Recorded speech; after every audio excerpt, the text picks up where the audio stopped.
Un altro giovane di 24 anni ha perso la vita ieri notte presso la strada statale Agrigento-Palermo nei pressi della ex stazione di Comitini.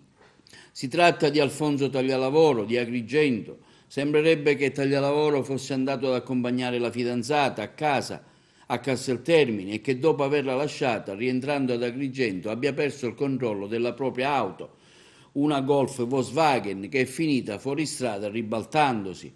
Il corpo di Alfonso è stato scoperto solo nelle mattinate di ieri, intorno alle 6 del mattino, allorquando è stata segnalata ai carabinieri di Comitini la presenza dell'auto di Taglialavoro.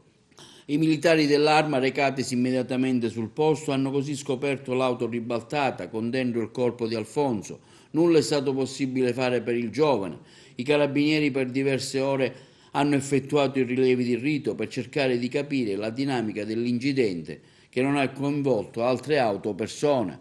La perdita di Taglialavoro ha avuto un eco particolare in città. Anche il presidente della squadra dell'Agragas, avvocato Giovanni Castronovo, al termine della partita, ha dedicato la vittoria ad Alfonso in quanto tifoso della squadra. Alfonso è un devoto di San Calogero. Nella nottata precedente un altro giovane di 23 anni ha perso la vita nei pressi dell'ipermercato Le Vigne, nella strada di Racalmuto, Angelo Macaluso. Anche per Angelo l'auto si è ribaltata dopo aver terminato il suo turno di lavoro in procinto di rientrare a casa in Contrada Comete.